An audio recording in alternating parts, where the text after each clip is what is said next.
December 19, 1941. Adolf Hitler stood in his headquarters at the Wolf's Lair, reading the telegram that had just arrived from the Eastern Front. His hands clenched the paper so tightly it began to tear at the edges. Field Marshal Fedor von Bock, commander of Army Group Center, had just ordered a retreat from the gates of Moscow without Hitler's permission.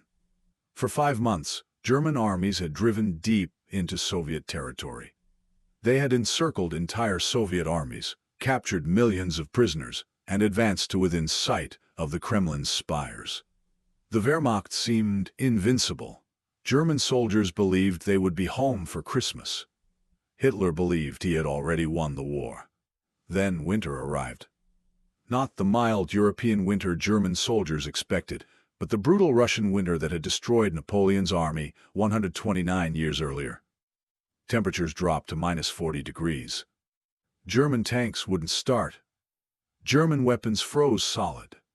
German soldiers still wearing summer uniforms, because Hitler had insisted the war would be over before winter, began dying from exposure, and the Soviets counterattacked. Fresh divisions from Siberia, equipped for winter warfare, struck the exhausted German lines. Soviet T-34 tanks, designed to operate in extreme cold, tore through German positions. The German advance stopped. Then it began moving backward. Von Bock made the military decision that seemed obvious to every professional officer on the Eastern Front. His soldiers were freezing. His supply lines were overextended. His tanks were immobilized. Staying in exposed positions meant watching his army die without accomplishing anything. So he ordered a tactical withdrawal to defensive positions where his forces could survive the winter and prepare for renewed offensive operations in spring. This was standard military doctrine. Commanders in the field had the authority to make tactical adjustments based on local conditions. Von Bock was doing exactly what German military training had taught him to do. He was preserving his forces to fight another day. But Hitler saw it differently. Hitler had issued a standing order. No retreat, not one step backward. Every piece of ground taken must be held regardless of cost. Any commander who retreated without explicit permission would be relieved of command and court-martialed. Hitler believed that willpower could overcome material reality.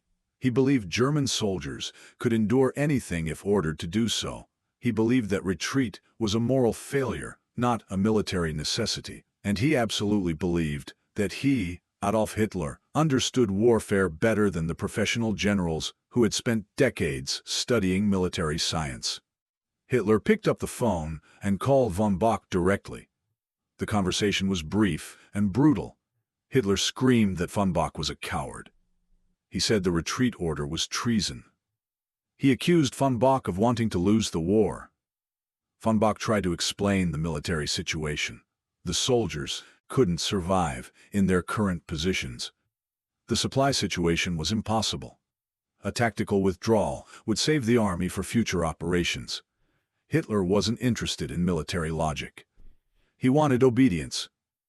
Hitler relieved von Bock of command immediately. Then he relieved Field Marshal Wilhelm von Lieb, commander of Army Group North, who had also ordered limited withdrawals. Then he relieved Field Marshal Walter von Brauchitsch, the commander-in-chief of the German army, who had supported the field commander's decisions. In a single week in December 1941, Hitler fired 3 of Germany's most senior generals. He replaced them with officers who promised absolute obedience to his orders regardless of military circumstances. And then Hitler did something unprecedented. He appointed himself commander-in-chief of the German army, taking direct personal command of military operations. From December 1941 until his death in April 1945, Adolf Hitler would personally direct German military strategy. He would make decisions about where divisions should be positioned, which cities should be defended, and when attacks should be launched. He would override his generals constantly, dismiss them for disagreeing with him, and demand that military operations conform to his political vision rather than military reality. This should have given Hitler complete control over his commanders. He had fired the generals who disobeyed him. He had taken supreme command himself. He had established absolute authority over every military decision. No general could move a division without his approval. No retreat could happen without his permission. Hitler had centralized power to a degree unprecedented in modern warfare. And yet, for the next 3.5 years, German generals would repeatedly disobey Hitler's orders, make unauthorized decisions, and conduct operations contrary to his directives. Despite having absolute power on paper, Hitler would discover that controlling his commanders was impossible. The harder he tried to enforce obedience, the more his generals found ways to work around him, ignore him, or simply lie to him. The question is why. Hitler had dictatorial power over Germany. He could have any general arrested, court-martialed, or executed. He had proven he was willing to fire senior commanders without hesitation. The entire Nazi system was built on the Führerprinzip, the leadership principle that demanded absolute obedience to Hitler's will. So why couldn't Hitler control his own generals? Why did field commanders keep making independent decisions, even when they knew Hitler would be furious? Why did the German military command structure break down despite Hitler's attempts to centralize all authority in his own hands? Hitler's assumption of direct military command in December 1941 created an immediate problem that would plague German operations for the rest of the war.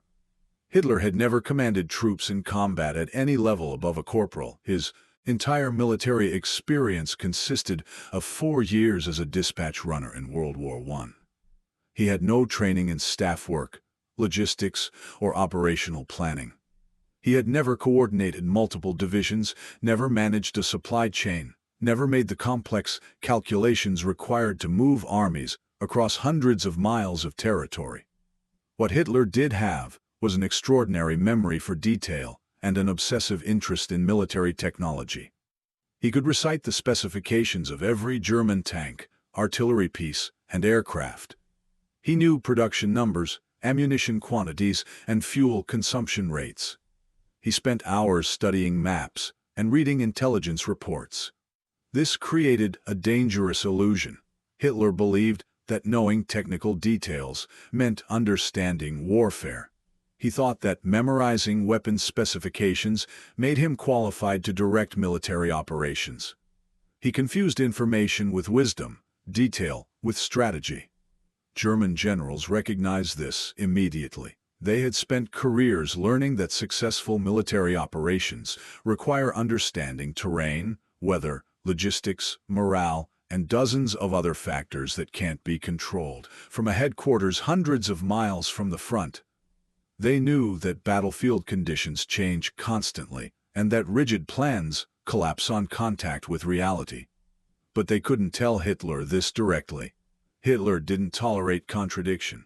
Generals who questioned his decisions were accused of defeatism or cowardice. Officers who suggested alternative strategies were dismissed as lacking faith in German victory.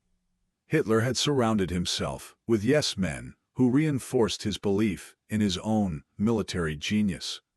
This created a fundamental dysfunction in German command structure. Hitler issued detailed orders for operations he didn't understand. Generals received orders that were militarily impossible, and everyone knew that admitting impossibility meant being relieved of command, or worse. So German generals developed workarounds. They learned to interpret Hitler's orders creatively. They found ways to delay implementing directives they knew would fail. They became experts at managing Hitler rather than obeying him. Field Marshal Erich von Manstein, one of Germany's most talented commanders, perfected this approach. When Hitler issued an impossible order, Manstein would acknowledge it formally, then implement what he considered the militarily sound version. When Hitler demanded progress reports, Manstein would emphasize aspects that aligned with Hitler's objectives while downplaying his unauthorized modifications. This worked as long as operations succeeded. When Manstein won battles, Hitler didn't scrutinize how closely Manstein had followed orders. Victory provided cover for independent decision-making, but this created a perverse incentive structure. Generals couldn't afford to fail. even when following Hitler's orders, so they had to disobey Hitler to avoid failure caused by Hitler's orders. The situation worsened as the war turned against Germany. In 1941 and 1942, German forces were advancing. Hitler's aggressive orders aligned reasonably well with military possibilities. Generals could find ways to implement Hitler's strategic vision while making tactical adjustments. By 1943, Germany was losing. Soviet forces had won at Stalingrad. The Western Allies had invaded Italy. German armies were retreating on multiple fronts.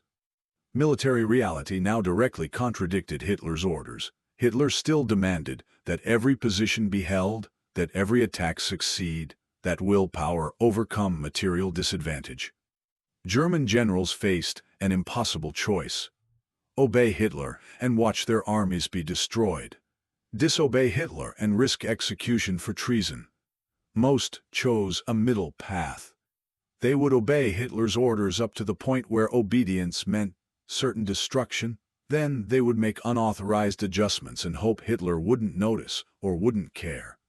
The invasion of Normandy in June 1944 exposed this dysfunction catastrophically. Hitler had placed Field Marshal Erwin Rommel in command of defending France. Rommel believed the only hope was to defeat the invasion on the beaches. He wanted armored divisions positioned near the coast, ready to counterattack immediately. Hitler disagreed. He believed the real invasion would come at Calais, not Normandy. He kept the panzer divisions under his personal control, positioned inland, where they could respond to what he believed would be the real invasion. When the Allies landed at Normandy, Rommel needed those tanks immediately. Hitler's permission was required to move them. Hitler was asleep. His staff wouldn't wake him.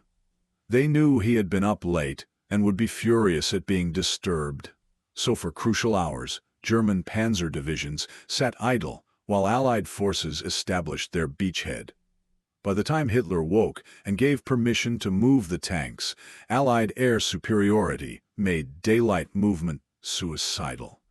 This wasn't just bad luck. This was the inevitable result of Hitler's command system. He had centralized all authority, but couldn't possibly monitor all situations. He had demanded personal control over operational decisions, but wasn't available when those decisions needed to be made. He had created a system where initiative was punished and obedience was rewarded, even when obedience meant disaster.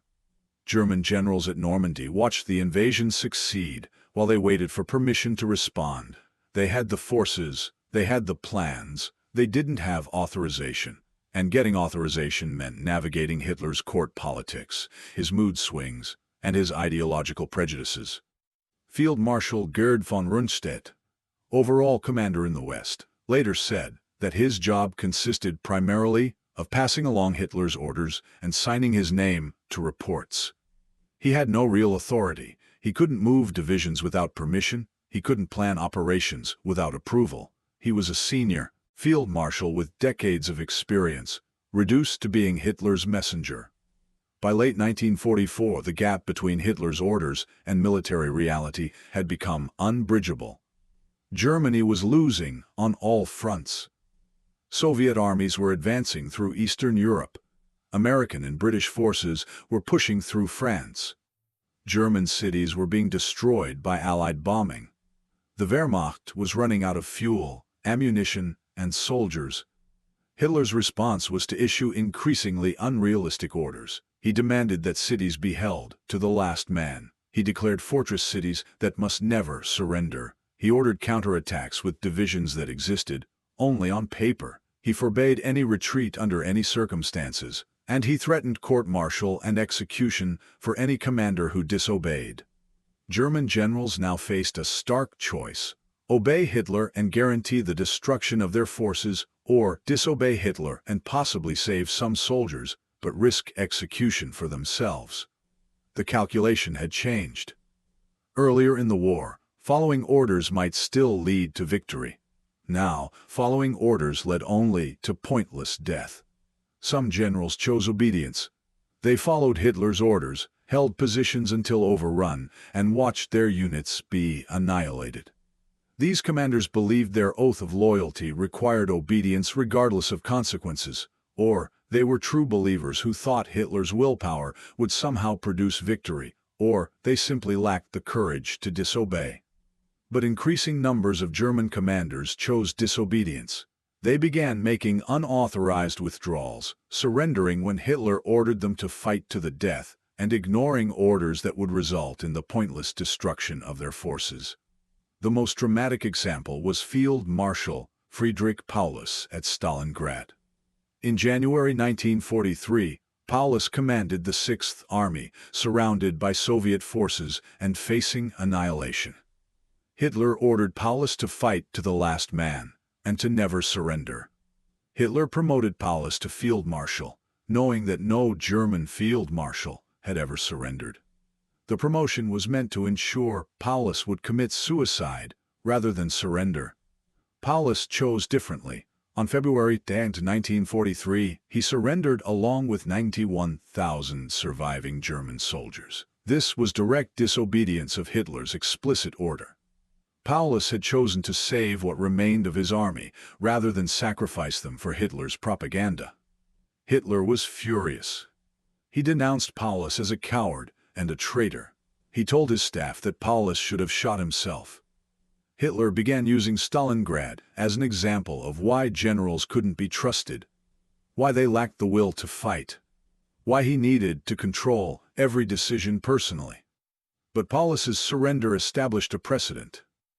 If a field marshal could disobey Hitler and surrender, other commanders could disobey less dramatic orders. The psychological barrier had been broken. Hitler's commands were no longer absolute. In July 1944, a group of German officers attempted to assassinate Hitler. The plot failed, but it revealed how many senior officers had concluded that Hitler was leading Germany to destruction. The conspirators included some of Germany's most respected generals. Their plan was to kill Hitler, seize control, and negotiate peace with the Allies. The assassination attempt failed because the bomb didn't kill Hitler, who survived with minor injuries. The subsequent investigation revealed a network of officers who had been planning Hitler's removal. Hitler ordered mass arrests, trials, and executions. Over 7,000 people were arrested. Approximately 5,000 were executed, including generals, colonels, and other senior officers. This should have terrified the surviving commanders into absolute obedience. Hitler had proven he would execute even highly decorated generals for disloyalty.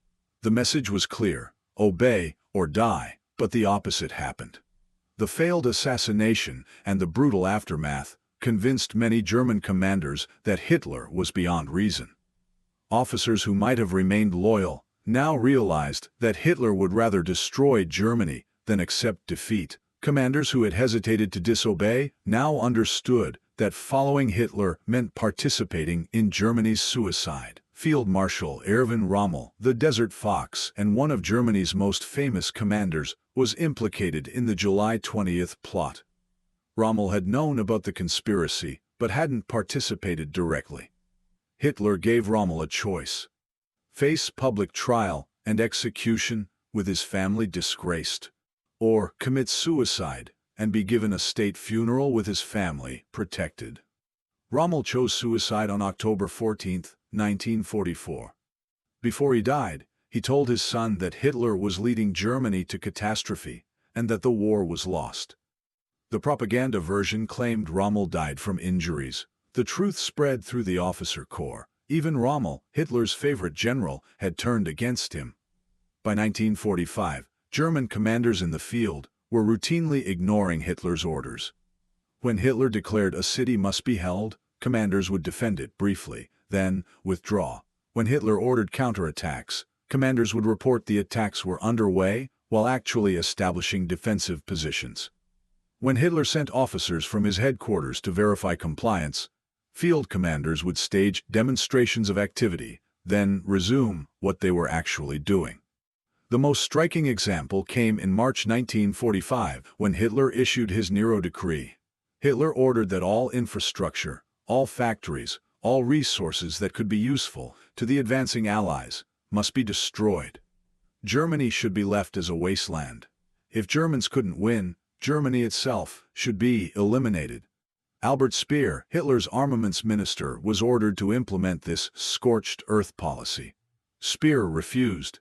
He went to commanders and told them to ignore the destruction orders. He argued that Germany would need infrastructure to survive after the war, regardless of who won. Speer was directly disobeying Hitler, conspiring with military commanders to sabotage Hitler's orders. Hitler either didn't know or couldn't stop it. By March 1945, Hitler was isolated in his Berlin bunker, issuing orders to armies that no longer existed, moving divisions on maps that had been destroyed weeks earlier. His orders were acknowledged and ignored. Commanders reported compliance while doing whatever they thought best. Why did Hitler fail to control his commanders despite having dictatorial power? The answer reveals fundamental truths about military leadership that apply far beyond Nazi Germany. First, Hitler confused authority with competence. He had legal power to command, but lacked the knowledge to command effectively. Military operations are incredibly complex. They require understanding logistics, terrain, weather, morale, and thousands of other variables. Technical knowledge isn't enough. Hitler knew weapon specifications but didn't understand how armies actually function in combat. Professional military officers spent decades learning their craft. They studied historical campaigns, commanded troops at increasing levels of responsibility, and learned through experience how to manage large-scale operations. Hitler had spent 4 years as a corporal and thought this qualified him to direct army groups.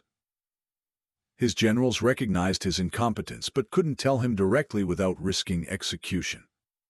Second, Hitler destroyed the command structure that makes armies effective. Military organizations work through delegation. Senior commanders set objectives, subordinate commanders determine how to achieve those objectives, and everyone operates within their sphere of competence. This allows for flexibility, adaptation, and rapid decision-making. Hitler eliminated this flexibility. He insisted on approving every significant decision personally. This created bottlenecks where operations waited for Hitler's approval. It prevented commanders from responding quickly to changing situations. It meant that battles were fought according to plans made by someone hundreds of miles away who didn't understand local conditions. The German military had been trained in Auftragstaktik, mission-type orders. Commanders were given objectives and expected to determine how to achieve them using their judgment and initiative. This system had made the German army devastatingly effective in the early war years. Hitler's micromanagement destroyed this advantage. German commanders lost the ability to operate independently, while their Allied opponents retained flexibility and initiative. Third, Hitler created a culture of fear that made honesty impossible. Generals who reported bad news were accused of defeatism. Officers who suggested strategic alternatives were relieved of command. Hitler surrounded himself with yes-men who told him what he wanted to hear rather than what he needed to know. This meant Hitler never received accurate information. His intelligence briefings were filtered to remove anything that contradicted his preconceptions. His generals learned to emphasize positive developments and minimize negative ones. Casualties were underreported. Enemy strength was downplayed. Logistical problems were dismissed as excuses for lack of will.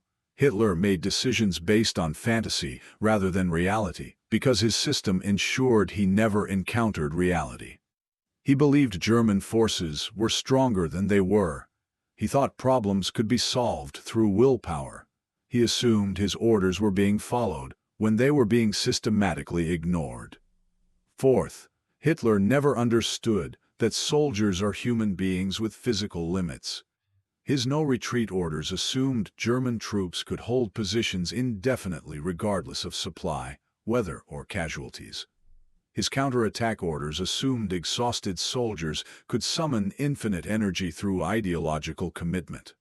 His fortress city orders assumed men would fight to death rather than surrender. German commanders knew better. They saw their soldiers freezing, starving, and dying. They understood that unrealistic orders meant watching their men die pointlessly. When forced to choose between obeying Hitler and protecting their soldiers, increasing numbers chose their soldiers. This wasn't always admirable. Many German generals were complicit in war crimes and fought for a monstrous regime, but the dynamic that made them disobey Hitler was universal. Commanders develop loyalty to the troops they lead. When orders require needlessly sacrificing those troops, good commanders resist, even at risk to themselves. Fifth, Hitler's system contained a fatal paradox. He demanded total control because he didn't trust his generals. But the more control he took, the less effective his armies became. The less effective they became, the more he blamed his generals. The more he blamed them, the more control he demanded. This created a death spiral where Hitler's attempts to fix problems caused by his micromanagement led to more micromanagement. By 1945, Hitler was issuing orders to divisions that existed only on paper, planning offensives with fuel that didn't exist, and expecting victories from armies that had been destroyed. His generals went through the motions of following orders while actually managing Germany's collapse as best they could. The ultimate failure came in April 1945. Soviet forces surrounded Berlin, German forces were shattered. The war was obviously lost. Hitler ordered a defense of Berlin to the death. He moved phantom divisions on maps, planning counterattacks that would never happen. He accused his generals of treason when they told him the forces didn't exist. On April 30, 1945, Hitler committed suicide in his bunker. 8 days later, Germany surrendered unconditionally. In the end, Hitler couldn't control his commanders because he had destroyed the systems that allow commanders to be controlled. He had eliminated trust, honesty, flexibility, and initiative. He had reduced military command to obedience to orders that became increasingly disconnected from reality. The lesson extends beyond Hitler and Nazi Germany. Any leader who demands total control while lacking competence will fail. Any system that punishes honesty will make itself blind. Any organization that eliminates initiative will become rigid and ineffective. Authority alone is never enough. Power without wisdom becomes paralysis. Hitler's generals eventually disobeyed him, not because they were brave or moral. Most were neither, but because following his orders guaranteed destruction, while disobeying offered a chance of survival. When the choice is between obeying orders that mean death or disobeying orders to save lives, soldiers and commanders eventually choose life. Hitler failed to control his commanders because control was the wrong objective. Effective military leadership requires trust, delegation, and acceptance that subordinates often understand local situations better than distant leaders. Hitler wanted obedience. What he needed was competence. He demanded submission. What he required was initiative. He centralized all authority. What he destroyed was effectiveness. In the end, Hitler's quest for total control over his commanders ensured that when control mattered most, he had none at all. His orders were acknowledged and ignored. His plans existed only on paper. His authority was absolute and meaningless. He had won the battle for control and lost the war because of it.